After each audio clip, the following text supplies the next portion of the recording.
આગળ પ્રશ્ન જોઈએ વિદ્યાર્થી મિત્રો, આધુનિક સમયમાં તત્વનું નામ અને સંજ્ઞા કેવી રીતે દર્શાવવામાં આવે છે સમજાવો.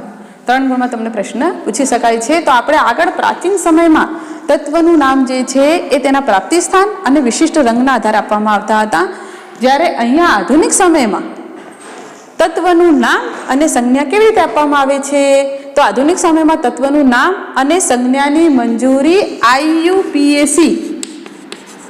IUPAC દ્વારા આપવામાં આવે છે, જેનું પૂર્ણ નામ છે international union of pure applied chemistry દ્વારા આપવામાં આવે છે. તો મોટાભાગના તત્વોની સંજ્ઞા જે છે એ અંગ્રેજી અક્ષર 1 અથવા 2 અક્ષરોથી બનેલી હોય છે. તત્વોની સંજ્ઞાનો પ્રથમ અક્ષર જે છે એ કેપિટલ હોય છે અને બીજો અક્ષર જે છે એ સ્મોલ લેટરનો હોય છે. એટલે કે પ્રથમ અક્ષર કેપિટલ અક્ષર અને બીજો અક્ષર જે છે એ નાની લિપિમાં હોય છે. એટલે કે આપણે બીજી ABCD કહીએ છીએ એમાં હોય છે. દાખલા તરીકે આપણે એલ્યુમિનિયમ લખીએ તો AL લખાય, પછી તમે A કેપિટલ L આ રીતે તમે લખો તો શું પડે? ખોટું. કોબાલ્ટ કીધું છે તો CO તમે આમ કરી અને CO ના લખી શકો. પહેલો અક્ષર કેપિટલ અને બીજો અક્ષર જે છે એ સ્મોલ લેટરમાં લખવામાં આવે છે. તત્વની સંજ્ઞા જે છે એ અંગ્રેજી અક્ષર તત્વની સંજ્ઞાને દર્શાવવા માટે એનો અંગ્રેજી અક્ષરનો કેપિટલ અક્ષર જે છે એ પ્રથમ લેવામાં આવે છે, જ્યારે બાકીનો કોઈ પણ અક્ષરને સંયુક્ત કરીને બનાવવામાં આવે છે. દાખલા તરીકે ક્લોરીન, તો ક્લોરીન આપણે આ રીતે લખીએ છીએ ક્લોરીન. તો ક્લોરીનની સંજ્ઞા લખવી હોય તો Cl, તો C પહેલો અક્ષર કેપિટલ અને બાકીના અક્ષરમાંથી કોઈ પણ અક્ષરને લઈ અને સંયુક્ત કરીને બનાવવામાં આવે છે. તો અહીંયાથી આપણે C લીધો અને અહીંયાથી L, Cl ક્લોરીન. એવી રીતે ઝીંક, તો ઝીંકની સંજ્ઞા લખવી તો Zn, તો પહેલો અક્ષર કેપિટલ અને બાકીના અક્ષરોમાંથી કોઈ પણ અક્ષરને સંયુક્ત કરીને બનાવવામાં આવે છે. તત્વની સંજ્ઞા જે છે એ જર્મન, ગ્રીક અને લેટિન જેવી ભાષાઓ પરથી પણ રાખવામાં આવી છે. દાખલા તરીકે આયર્ન જે છે એટલે કે લોખંડ જે છે, આયર્ન જે છે એની સંજ્ઞા શું છે? Fe, કે જે લેટિન ભાષામાં ફેરમ પરથી તેનું નામ આપવામાં આવ્યું છે. લેટિન ભાષામાં ફેરમ ઉપરથી આયર્નની સંજ્ઞાને આયર્નની કઈ સંજ્ઞા આપવામાં આવી છે? Fe. એવી રીતે આપણે લઈએ છીએ ટંગસ્ટન, તો અહીંયા આપણે આયર્ન લખીએ ટંગસ્ટન, જેની સંજ્ઞા છે W, કે જે ગ્રીક ભાષામાં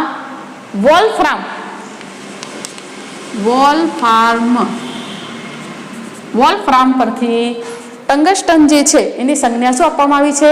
W. એવી જ રીતે સોડિયમ, તો સોડિયમ જે છે એની સંજ્ઞા શું છે? Na. જે લેટિન ભાષા જે છે નેટ્રિયમ પરથી આપવામાં આવી છે. તો આ રીતે જે તે તત્વની સંજ્ઞા જે છે એ ગ્રીક, જર્મન અને લેટિન ભાષાઓ પરથી પણ આપવામાં આવી છે. તો આ રીતે ફરીથી Fe જે છે એ લેટિન ભાષામાં ફેરમ ઉપરથી આયર્નની સંજ્ઞા શું આપેલી છે? Fe.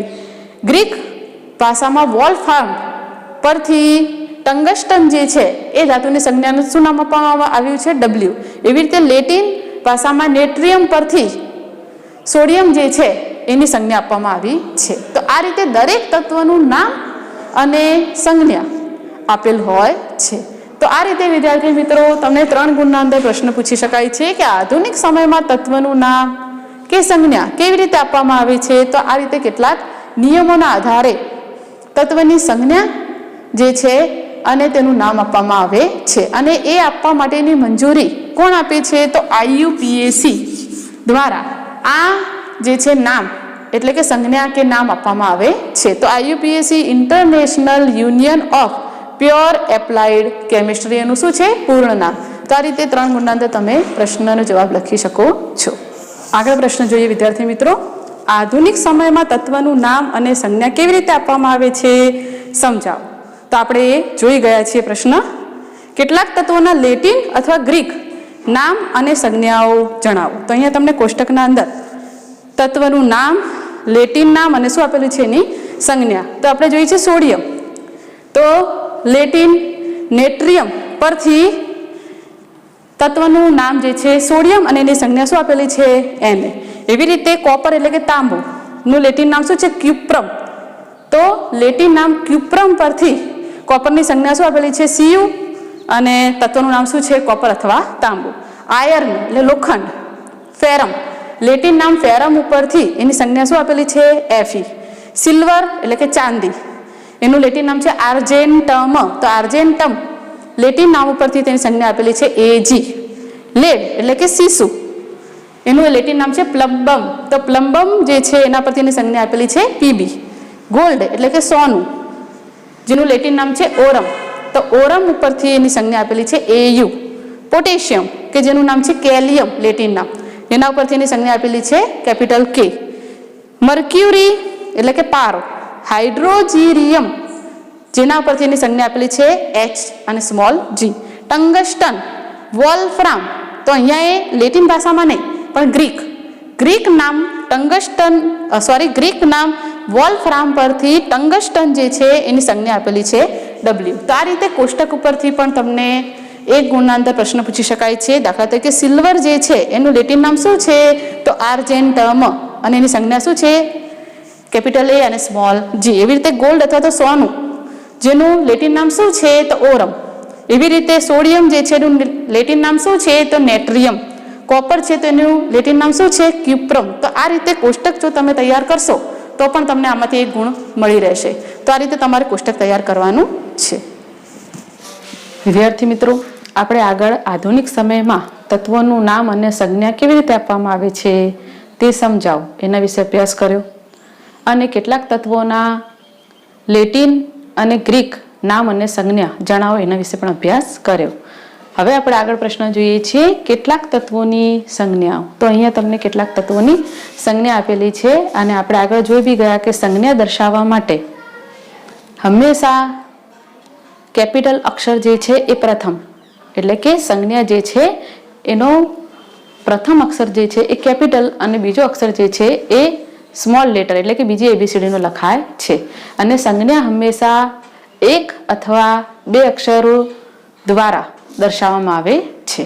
તો અહીંયા આપણે કેટલાક તત્વોની સંજ્ઞા જોઈએ છીએ. તો એલ્યુમિનિયમ તો દેખો પ્રથમ અક્ષર જે છે કેપિટલ A અને બીજું છે સ્મોલ લેટરમાં આપણે લખ્યું છે L. આર્ગોન તો A small r. Barium capital B અને સ્મોલ a. બોરોન તો B.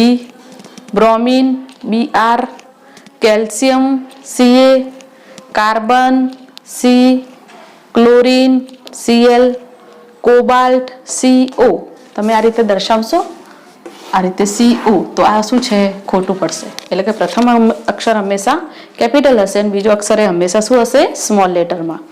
કોપર તો Cu. ફ્લોરિન તો F. સોનું Au. Hydrogen capital H. Iodine capital I. લોખંડ Fe. સીસુ Pb. Lead. Magnesium capital M small g. Neon N small e. Nitrogen N. Oxygen O. Potassium capital K. Silicon Si. Silver Ag. Sodium Na. Sulphur S. Uranium capital U અને ઝીંક Zn. તો આ રીતે વિદ્યાર્થી મિત્રો કેટલાક તત્વ જે છે એની સંજ્ઞા તમને દર્શાવેલી છે. તમારે આ બધી સંજ્ઞા જે છે એ તમને આવડતી હોવી જોઈએ તો જ તમે આગળના જે પાઠના અંદર અભ્યાસ કરવાના છો. કેટલાક તત્વોના રાસાયણિક સૂત્રો બનાવતા તમે શીખશો એના પહેલા તમને જે તે તત્વની સંજ્ઞા આવડવી જરૂરી છે. તો આ કોષ્ટક જે છે એ તમારે તૈયાર કરવાનું છે અને આગળ આપણે કહી ગયા એ રીતે જ કે સંજ્ઞામાં હંમેશા પહેલો અક્ષર જે છે કેપિટલ અક્ષર હશે અને બીજો અક્ષર જે છે એ સ્મોલ લેટરમાં લખવામાં આવે છે. આગળ ટોપિક જોઈએ છે વિદ્યાર્થી મિત્રો પરમાણ્વીય દળ. ડાલ્ટનના મત મુજબ દરેક તત્વ લાક્ષણિક પરમાણ્વીય દળ ધરાવે છે. પરમાણુ જે છે એનું કદ અતિ સૂક્ષ્મ હોવાથી પરમાણુનું દળ નક્કી કરવું એ મુશ્કેલ છે. આથી રાસાયણિક સંયોગીકરણના નિયમ મુજબ ઉદ્ભવેલા સંયોજનના સાપેક્ષે પરમાણુનું દળ નક્કી કરી શકાય છે. શરૂઆતના અંદર જે છે એ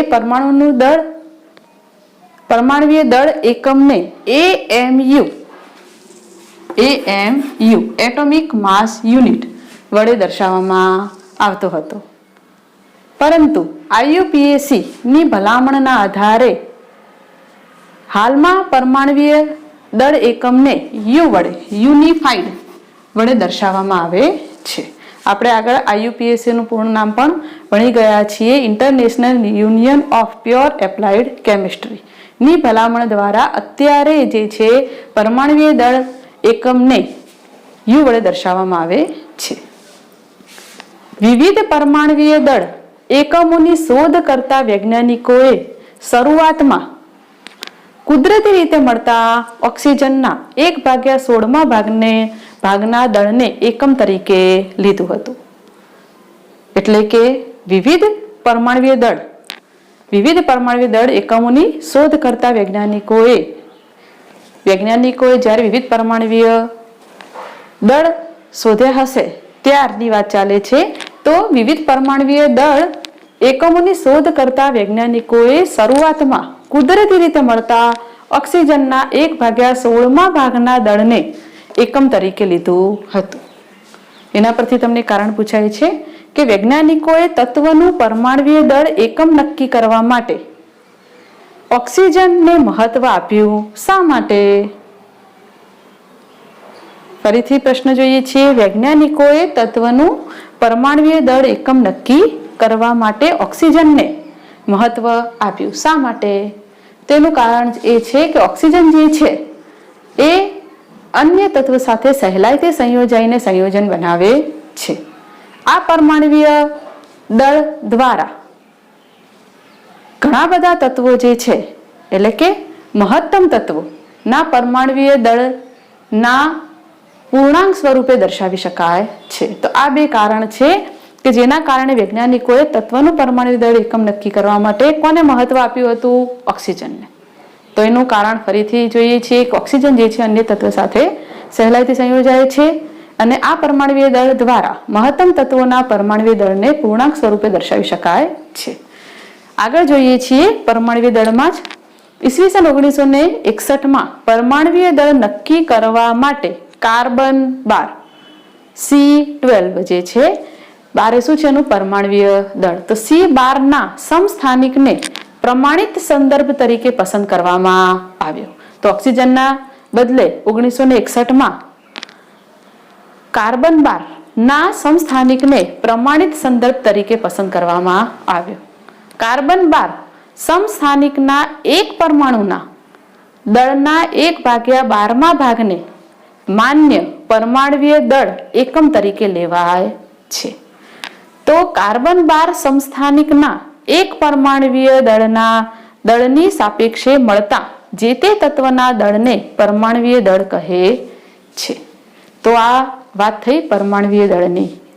તો જેમ તમે આગળ તત્વ અને સંજ્ઞા આપણે તમને કોષ્ટક દ્વારા સમજાવ્યું અને તમને કહ્યું છે કે તમારે સંજ્ઞા યાદ રાખવાની છે, એમ જ તમારે કેટલાક તત્વના પરમાણુવીય દળ પણ મોઢે કરી દેવાના છે. કેમ? કારણ કે આગળ જ્યારે તમે અભ્યાસ કરશો ત્યારે આણ્વીય દળ શોધવાના દાખલા આવશે. તો આણ્વીય દળ જે છે એ પરમાણુવીય દળનો સરવાળો છે. જે તે તત્વના પરમાણુવીય દળનો શું છે? સરવાળો. તો તમે જે તે તત્વના પરમાણુવીય દળ જાણતા હશો તો તમે એના પરથી આણ્વીય દળ એટલે કે અણુભાર ગણી શકશો. તો આપણે આગળ કોષ્ટકમાં પરમાણુવીય દળ જે તમારે યાદ રાખવાના છે એનો અભ્યાસ કરીએ. વિદ્યાર્થી મિત્રો, આ કોષ્ટકમાં આપેલા તત્વ જે છે એના પરમાણુવીય દળ જે છે તમારે યાદ રાખવાના છે. તો આપણે જોઈએ છીએ કેટલાક તત્વો અને એની સામે એનું પરમાણુવીય દળ. હાઇડ્રોજનનું પરમાણુવીય દળ કેટલું છે? 1, કાર્બનનું 12, નાઇટ્રોજનનું 14, ઓક્સિજનનું 16, સોડિયમનું 23, મેગ્નેશિયમનું 24, સલ્ફરનું 32, ક્લોરીનનું 35.5 અને કેલ્શિયમનું છે પરમાણુવીય દળ 40. તમે આ પરમાણુવીય દળ જો જાણતા હશો તો એના પરથી તમે આણ્વીય દળ શોધવાના દાખલા ગણી શકશો. દાખલા તરીકે હાઇડ્રોજનનું આણ્વીય દળ શોધો. તો તમે હાઇડ્રોજનનું આણ્વીય દળ શોધવા માટે પહેલા હાઇડ્રોજનનું પરમાણુવીય દળ તમે જાણતા હોય તો એના પરથી તમે એનું આણ્વીય દળ શોધી શકો છો. દાખલા તરીકે પાણી એટલે કે H2O અણુનું જે છે આણ્વીય દળ શોધો તો હાઇડ્રોજન અને તમને અહીંયામાં શું દેખાય છે? ઓક્સિજન તત્વ. તો બંનેના તમને પહેલા શું આવડવા જોઈએ? પરમાણ્વીય દળ. અને એના પરથી તમે આણ્વીય દળ એટલે કે અણુભાર સહેલાઈથી શોધી શકો છો. તો કેટલીક વખત પેપરમાં આણ્વીય દળ આપેલા પણ હોય છે અને કેટલીક વખત નથી પણ આપેલા હોતા. જો આપેલા હોય તો તમે સરળતાથી દાખલો ગણી શકશો એટલે કે ગણતરી કરી શકશો. પણ જો ના આપેલા હોય તો પછી આપણે યાદ રાખવા પડે આના અંદર. તો તમારે આ કોષ્ટક જે છે એ એકદમ સમજીને અને ગોખી દેવાનો છે એટલે કે યાદ રાખી લેવાનો છે કે જેના કારણે તમે સરળતાથી આણ્વીય દળ શોધવાના દાખલા ગણી શકશો. તો આ રીતે અહીંયા તમને તત્વના આણ્વીય દળ આપેલા છે અને એક ગુણમાં પણ તમને અહીંયા આપણે તત્વના પરમાણ્વીય દળ આપેલા છે. એક ગુણના અંદર પણ તમને પ્રશ્ન પૂછી શકાય છે. દાખલા તરીકે ઓક્સિજન જે છે એનું પરમાણ્વીય દળ કેટલું છે? તો 16U. એવી રીતે ક્લોરીનનું પરમાણ્વીય દળ કેટલું છે? 35.5. હાઇડ્રોજનનું પરમાણ્વીય દળ કેટલું છે? તો 1. તો આ રીતે એક ગુણમાં પણ આ કોષ્ટકમાંથી પ્રશ્ન પૂછી શકાય છે. આગળ પ્રશ્ન જોઈએ છે વિદ્યાર્થી મિત્રો, પરમાણુ કેવી રીતે અસ્તિત્વ ધરાવે છે? તો મોટા ભાગના તત્વના પરમાણુઓ સ્વતંત્ર રીતે અસ્તિત્વ ધરાવતા નથી.